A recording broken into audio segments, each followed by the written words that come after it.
Olá pessoal, bem-vindos aqui de volta ao canal Histórias para Fogueira.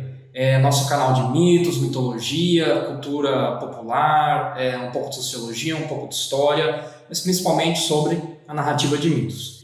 E eu tentei essa semana mandar um vídeo sobre aquela série nova da Netflix, O Sangue de Zeus, mas eu não consegui, então vai o vídeo que já viria de todo jeito. E eu considero esse o vídeo mais importante do canal até agora e talvez seja um dos mais importantes de sempre, de todos, desculpe, porque ele vai ser sobre a principal forma de tratar um artefato cultural de outra cultura ou de uma outra época, mesmo que às vezes sendo da própria cultura, nem épocas diferentes mudam muito. Que é abordar um pouco o conceito do orientalismo de Eduardo Said e o que a gente chama no nosso curso de cristocentrismo. Então qual é a questão? Tudo que a gente mais ou menos tem assim na nossa cultura popular, né, essa parte de TV, quadrinhos, séries, e até certo ponto em informação assim que não seja da academia, né, tipo os blogs, os sites de mitos assim no geral, ou de contos, eles todos buscam suas inspirações de algumas fontes. E aí as pessoas adaptam um pouco aqui, um pouco ali, e acabam modificando, e aí isso acaba criando o que a gente chama de nosso imaginário, que é como a gente vê um determinado assunto, uma determinada coisa. Então, por exemplo, nós temos na nossa cabeça uma ideia de mitologia grega, uma ideia de outras religiões, de outras culturas, que foi formada, então, por todas as informações que a gente recebeu. Só que você tem dois grandes problemas sobre isso. O primeiro é de onde vem essa informação, ou como ela foi trabalhada e uma conclusão foi tirada sobre ela. E o segundo problema é como nós interpretamos essa informação. Isso eu vou focar o vídeo, claro, sobre religião e mitologia, mas isso serve para tudo. Tudo que vier de uma cultura de fora, você tem que pensar um pouco se você não está fazendo isso que eu vou explicar agora, que é essa questão do orientalismo, ou no caso das religiões e mitologias, o cristocentrismo. Mas vamos com calma, porque vai ser um dos vídeos mais extensos, é muita coisa para explicar. Então, primeiro, o que é o cristocentrismo? Mesmo que você não seja cristão, mesmo que você não tenha pais praticantes, mesmo que você nunca tenha participado de uma religião cristã, né, seja protestante ou católica, você vive numa sociedade que é ocidental, europeia, patriarcal, branca e cristã. Então, mesmo que você nunca tenha pisado numa igreja, você teve professores, familiares, amigos de amigos, a tua mídia. Muitas coisas que você consome, ou quase todas, vão ter um viés cristão. Mesmo que você não seja cristão, você foi moldado nesse pensamento. E tem um professor meu que ele falava sempre, uma frase que eu adorava, que é: somos peixes nas águas da nossa cultura. Então, perceber as coisas de um jeito diferente enquanto você está imerso na tua própria cultura é muito difícil.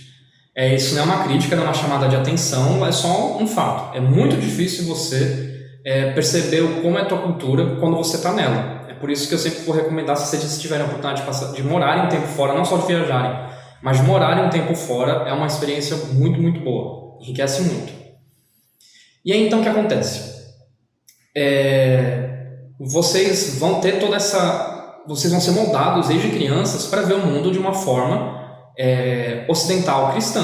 Então, assim, toda a base do teu pensamento, a não ser que você tenha sido uma pessoa que tenha buscado muitas influências de fora, que tenha morado fora, muito provavelmente, 90% dos casos, você vai ver o mundo, então, de forma europeia, e toda essa construção europeia hoje vem de uma fusão do cristianismo e da filosofia grega, né, aristotélica e platônica, principalmente.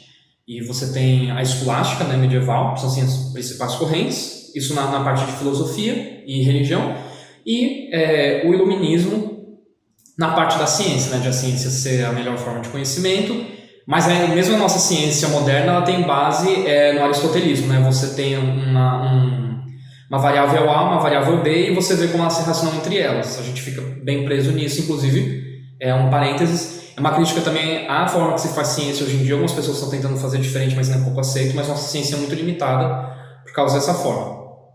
Depois a gente pode falar sobre isso também. Mas continuando. Então, quando você vai ver uma mitologia, você vai naturalmente, instintivamente, comparar ela com o cristianismo. E aí você vai começar a buscar figuras, não é uma coisa consciente, tá, pessoal?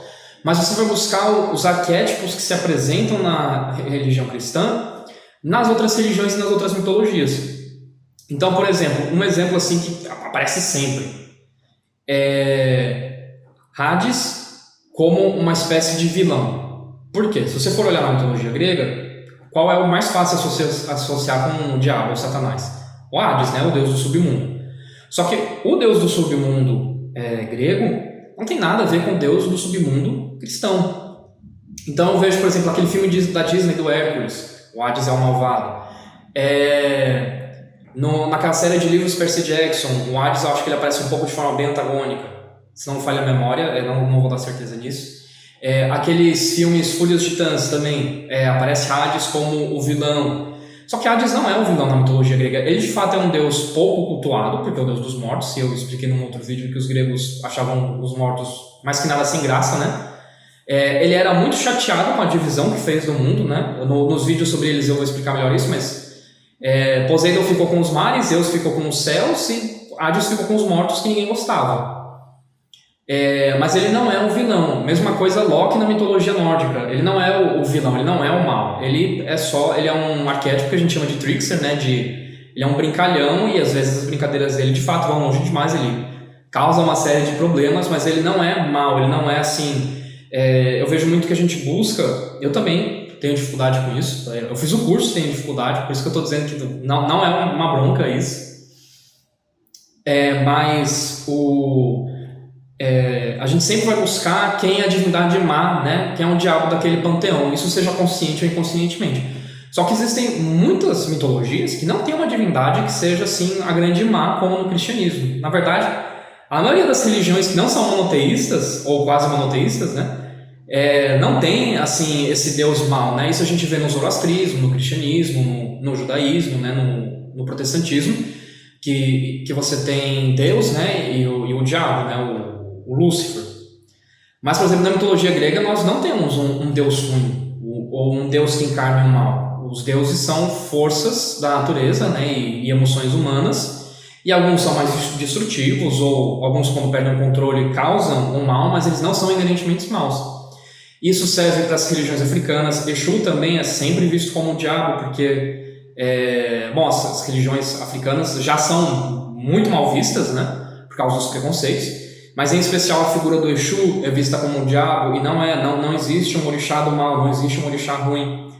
Na mitologia nórdica também não, nas religiões asiáticas também não, em várias religiões tribais também não. Algumas podem ter, claro, mas nem sempre. E então fica esse alerta, porque não adianta nada eu estar trazendo esses mitos diferentes para vocês e tentar explicar eles dentro da cultura deles, se vocês forem ficar presos nessa visão cristocêntrica que a gente chama.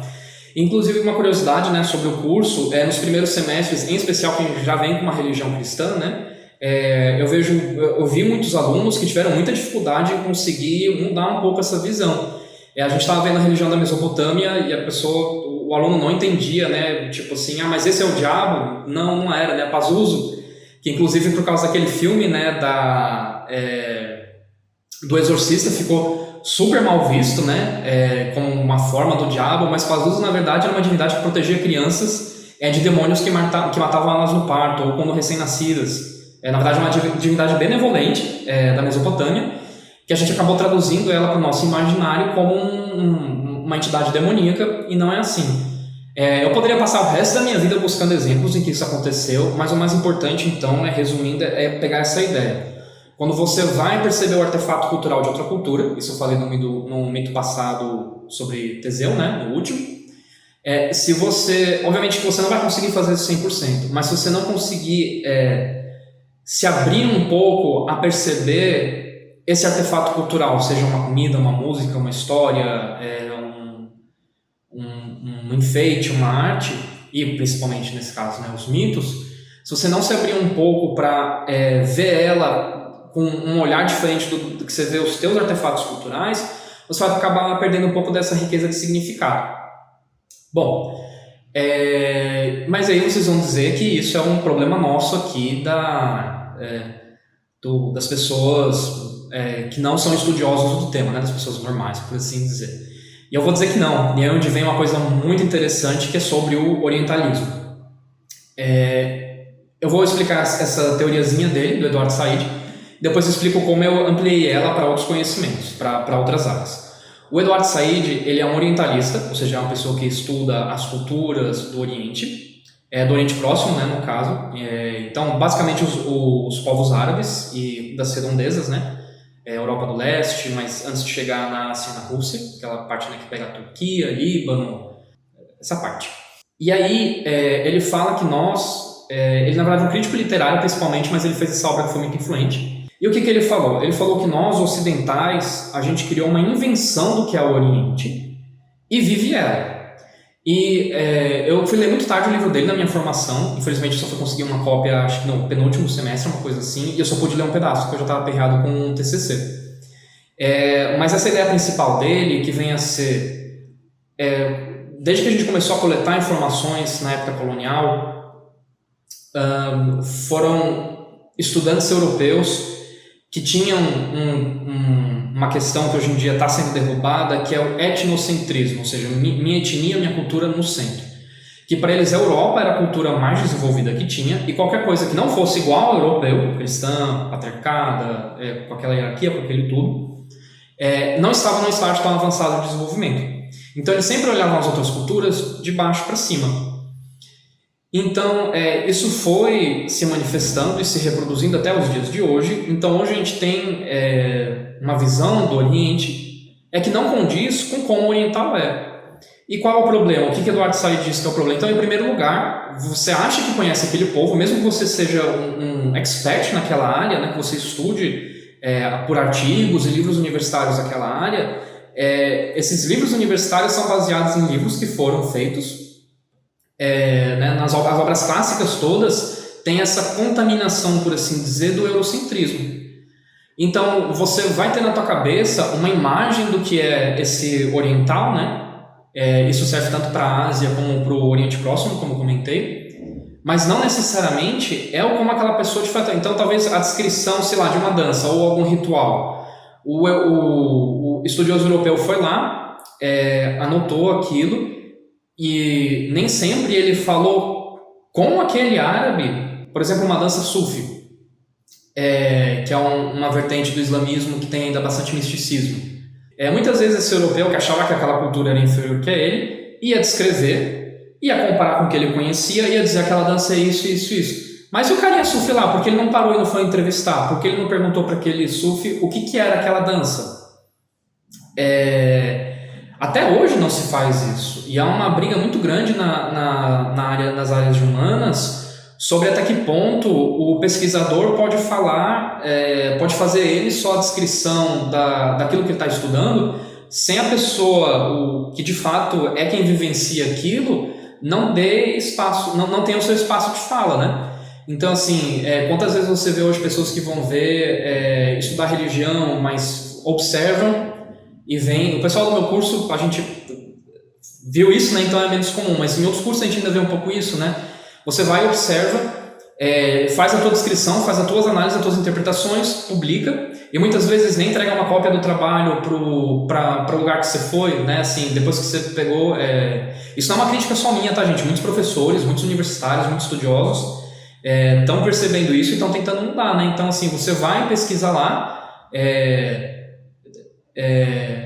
deixa nu, né, aquela pessoa, faz análise tudo, e às vezes não dá espaço para aquela pessoa falar como ela interpreta, como ela está vivenciando aquilo. Obviamente que é muito difícil fazer isso, né, quando você mora aqui no Brasil, né, você está querendo ver esses vídeos, muito provavelmente porque você não tem acesso a uma forma mais direta, né, dessas culturas, dessas mitologias, mas você tem que tentar sempre buscar uma fonte o mais próxima daquele sujeito que de fato vive aquilo, porque quanto mais intermediários você tiver, menos próximo da realidade você vai ficar. E aí então entra esse grande problema que o Said fala, é que a gente tem uma visão das outras culturas, principalmente as não europeias e não americanas, no sentido dos Estados Unidos, Canadá, Nova Zelândia, porque são culturas mais parecidas com a gente, e ainda assim são bem diferentes, né? Mas quando a gente vai ver África, Ásia, Índia, a parte árabe, a gente tem uma visão que é basicamente feito pelo pouco que a gente vê nas escolas e na mídia. E ela, talvez algumas coisas sejam próximas, né, mas ela é muito diferente do que é a realidade. E aí, isso é o orientalismo. É um conceito um pouco complicado. Se alguma coisa não ficou clara, eu posso depois gravar um outro vídeo melhorando essa explicação, ou respondendo nos comentários qualquer dúvida. Mas resumindo, então, Eduardo Said, o que ele percebeu? As pessoas vão lá no Oriente Próximo e o Oriente Médio, analisam com o olhar e a cultura deles, fazem as interpretações que saem da cabeça deles, e aí se reproduz depois na Europa e é importado para a América. E aí a Europa e as Américas começam a interagir com o Oriente com base nessa visão de outros, não necessariamente condiz com a forma como o próprio oriental se vê. E aí, se você usar um pouco da cabeça, você pode parar para pensar que, de repentemente, isso não acontece só no Oriente, isso acontece com todas as outras civilizações não cristãs. E entre as civilizações cristãs também, por exemplo, o europeu tem uma visão do Brasil bem diferente do que de fato é a nossa vida, né? Do mesmo jeito que às vezes até no próprio Brasil, né, por ser um país tão grande, eu sou de São Paulo, hoje eu estou morando na Paraíba, e quando a gente fala do Nordeste, a gente pensa muito na região do sertão, da seca, da pobreza. Ninguém fala na zona da mata, eu moro na zona da mata, é floresta atlântica aqui. É super fresco, tem uma temporada de chuva, é uma praia linda, hashtag turismo de João Pessoa. Eu genuinamente não sabia que isso existia, eu pensei que era tudo seca. E não estou nem falando de uma outra cultura, estou falando do meu país, então imagine quantos erros de interpretação a gente deve fazer. Então quando vocês forem ver os mitos que eu estou trazendo para vocês têm que parar e pensar um pouco, o que eu sei sobre essa cultura, como é isso. Porque, por exemplo, no budismo, eu vejo muitas pessoas dizendo que Buda era uma divindade e Mara era o demônio. O budismo é uma religião ateia, não tem Deus. Buda, ele chegou a um estado de espírito, que é a iluminação, em que ele tinha um contato com uma realidade transcendente da nossa, né? Ele conseguia ver a realidade sem o Mara, né? Que é essa cortina que nubla os sentidos da alma, por assim dizer, e a vida dele é uma série de exemplos de como chegar próximo a isso. E o Mara foi só um processo que ele teve que superar. Não tem Deus, não tem diabo nessa religião. E aí então, como se criou toda essa confusão, né? E aí vem continuando a parte. Na época colonial, quando começaram a Era das Grandes Navegações, que começou a ter um comércio muito forte com África, Índia, China, Japão demorou um pouco mais, né? Que eles tinham isolacionismo. O que aconteceu era o seguinte: os estudiosos europeus queriam produzir conhecimento acadêmico. E tinham curiosidade e tal, né? O ser humano sempre foi curioso. E aí o que acontecia? Eles iam e coletavam textos, artefatos, muitas vezes roubavam, né? Hoje em dia, se você for ver, se os europeus tivessem que devolver tudo que eles têm nos museus para as outras culturas, pode tirar aí 60% a 70% do que eles têm, né? Inclusive, é uma reivindicação de muitos países sul-americanos, por exemplo. Creio eu que o Equador ou a Bolívia estavam numa bronca dessa esses dias, pedindo para o Museu Britânico devolver um monte de coisa, o Egito também. Mas enfim, né? Não quero só falar mal do europeu, mas a gente tem que saber períodos em que não foram feitas coisas legais, né, que devem ser revistas. Só que nem sempre esses antropólogos, esses estudiosos, sociólogos, eles iam até lá, porque existe uma coisa que a gente chama de trabalho de gabinete, que é quando você não vai coletar os dados no campo. E aí quem trazia esses textos, por exemplo, dessas religiões, né, vamos focar em religiões e mitos, ou eram missionários cristãos que estavam lá para catequizar aqueles povos, ou eram principalmente mercadores que vendiam esses textos, que pegavam, né, onde eles trabalhavam, traduziam e vendiam esses textos. Mas olha só a pilha de problemas que surge disso. Em primeiro lugar, eu trabalho com tradução. Traduzir é uma coisa muito difícil. É muito difícil mesmo, porque tem coisas que simplesmente é impossível de traduzir. Existem palavras e conceitos que não existem em outras línguas. Então você já perde muito do significado só em traduzir. Mas essas pessoas que coletaram inicialmente esses textos, eles não eram tradutores profissionais. Eles eram mercadores que queriam ganhar uma grana extra e cristãos que queriam catequizar e coletar as coisas. Segundo, lembram que eu expliquei do eurocentrismo antes? Essas pessoas que iam lá, em 99,9% dos casos, tinham uma visão de que o bom era o europeu e aquilo era ruim. E você tem muitos relatos de textos que foram modificados para parecerem um pouco mais exóticos por esses mercadores, ou parecerem um pouco mais longe de Deus por esses padres cristãos, que passaram anos na academia, né? Assim, o cara pegou aquele texto, o padre ou o mercador exagerou alguma coisa, tipo, sei lá, nossa, e aquela divindade era cheia de chifre, cuspia fogo, não sei o quê. E aí o pesquisador europeu faz a análise disso. As pessoas que vão pesquisar aquela mesma divindade depois, qual o texto clássico sobre essa divindade? É esse aqui. E aí é por isso que chega, né, fazendo até um ciclo aqui, né, com o assunto do começo, e aí que chega até os dias de hoje, as informações estão deturpadas às vezes. Eu lembro que eu participei de um evento sobre religiões orientais e budismo, e o grupo que estava apresentando estava chorando de felicidade porque eles conseguiram um manuscrito original em alemão, que eles estavam buscando alguém para traduzir, porque as traduções que fizeram a partir dele, o cara que traduziu modificou um monte de coisa, e eles descobriram sobre uma estátua budista que descreveram que foi destruída. Aí tinha a descrição de um jeito e descobriram que era de outro, uma coisa assim. E eles estavam super felizes com isso, porque, por exemplo, o alemão é uma língua super complicada. Imagine quanto não vai se perder com essa tradução. Então, é uma coisa muito difícil. Se você é uma pessoa que trabalha na área de humanas ou tem interesse, eu recomendo muito o livro. Muito ajeitadinho, inclusive, né, o senhor Said. Pessoas criticam a teoria dele, tá? Não todo mundo reconhece, mas pelo que eu estudei, pelo que eu vi em campo e pelo que eu estudei pela teoria dele, bate. É por isso que eu sempre quis trabalhar com observação participativa e sempre dar o máximo espaço de fala possível. Quando eu fui fazer minhas pesquisas, para sempre ver a visão daquela pessoa, né? Eu fui conhecer várias religiões diferentes, né, durante o curso, então assim, eu sempre queria saber por que a pessoa escolheu aquela religião, como ela vê, o que ela sente. Eu sempre dá protagonismo para o outro.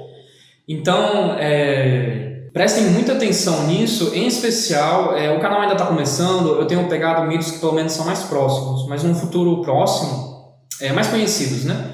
Mas num futuro próximo, eu quero começar a ver mitos mais exóticos, e a gente tem que estar assim com o coração aberto para ver eles, para não fazer, mais uma questão de colocar atenção, para não deixar o cérebro inconscientemente a categorizar e comparar com a nossa cultura. Porque como meu professor disse muitas vezes, vou falar aqui de novo, somos peixes na água da nossa cultura. Só quando a gente sai dela, e outra coisa, não é só essa dificuldade de ver a cultura do outro, nossa própria cultura também tem coisas que a gente nem percebe que são positivas ou negativas, de tão submerso que a gente está nela. Então, às vezes, quando a gente faz esse exercício de colocar o sapato do outro, a gente também pode ver que o nosso sapato, de repente, não está tão confortável assim, por assim dizer. Então, é uma coisa que enriquece muito, te abre muita cabeça, você percebe muita coisa legal que a gente não conhecia, que a gente não percebia, né? Isso também não é uma bronca com puxão de orelha, mas você sabe que o brasileiro, apesar de a imensa maioria se declarar ou cristão ou protestante, ele sabe muito pouco sobre o cristianismo. Tem até um livro, eu vou ver se o Ursula também põe a imagem dele, né, que eu não lembro se é um livro ou se é um artigo, não existe nada mais fácil do que ser cristão no Brasil, né? Só se declarar no IBGE e tá ok. Então, assim, mesmo da nossa cultura, da nossa religião, a gente sabe às vezes muito pouco, né? Nossa, que eu digo, não do tipo, eu não sou cristão. A cultura que fez os fundamentos da nossa sociedade e da nossa civilização é cristã. Isso não tem como fugir. E é também europeia, né? É um dos grandes alicerces. E aí, obviamente, que agora eu estou me expondo às críticas, as pessoas falam, mas também tem a religião indígena e africana. Sim, claro que tem. Não quero negar a contribuição, é uma contribuição que vem sendo negada até os dias de hoje, isso é errado. A gente tem que reaver a nossa identidade, tanto indígena como africana, em especial para as pessoas não brancas, né? Mas o grande X da questão é o seguinte, nossas instituições são cristãs, isso não tem como a gente fugir, e é uma coisa até que está se lutando para não continuar sendo uma coisa tão rígida.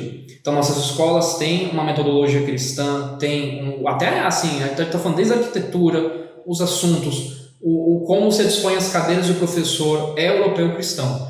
Nosso governo é cristão, nossa literatura é toda europeia cristã. Eu estava estudando recentemente um livro sobre a história da literatura brasileira, e por mais que em algumas épocas nós tenhamos tido bastante produção com temas brasileiros, por exemplo, falar sobre o índio, falar sobre a mitologia indígena ou negra, a forma de se escrever era prosa, era poesia, era romance, era a crônica, são formas europeias de literatura. Então, fica preso nisso. Eu acho que ignorar isso, não perceber isso, é muito mais perigoso do que ter essa chamada de atenção. Óbvio que existe, sim, muitos elementos culturais, né, negros, africanos e indígenas, né, e árabes também. Existe uma influência muito grande árabe na nossa população, porque quando os portugueses vieram para cá e os espanhóis no resto das Américas, eles tinham, nos 600 anos anteriores praticamente, sido dominados pelos árabes, né, que foi a grande expansão. Foram, acho que, 6 séculos de domínio árabe. Então, nesses 6 séculos que os árabes ficaram lá, eventualmente eles foram expulsos, né, os europeus absorveram muita coisa da cultura árabe, porque depois eles trouxeram para cá, e a gente não sabe disso, né? Então, assim, muitas coisas que a gente diz que são europeias, na verdade são árabes. Tanto de pratos de comida, palavras, né, que têm origem árabe, né? Parece que todas as palavras começam com álcool, tipo almofada, álcool, né? São de origem árabe no português. Então a gente vê que é uma coisa muito mais complexa do que isso é europeu, isso é africano, porque, por exemplo, o que nós temos hoje de africano aqui no Brasil foi muito modificado, né? Mesmo a religião do Candomblé, que é a mais próximo, pelo menos que eu conheço, eu posso estar errado, as religiões africanas, aqui se cultuam os orixás de forma diferente. Por exemplo, lá na África, cada terreiro vai ter um orixá só. Aqui, às vezes, um pai de santo pode iniciar em vários, e por aí vai. Então, assim, mesmo quando a gente fala nos nossos artefatos culturais, a gente tem que tomar muito cuidado para não generalizar, porque senão, né, a gente vai criar a imagem do que e não vai ser bem assim. Então, é isso, pessoal. Eu creio que eu falei tudo, falei bastante. Fica esse vídeo para reflexão, tentar ver a cultura do outro a partir do ponto de vista do outro, não só do nosso, para inclusive ser uma coisa mais dialógica, né? Semana que vem, a não ser que aconteça algum imprevisto, vai ter um vídeo sobre a série nova da Netflix. Espero que vocês tenham tempo de assistir, né, para não fazer muito spoiler. E até semana que vem. Tchau, tchau.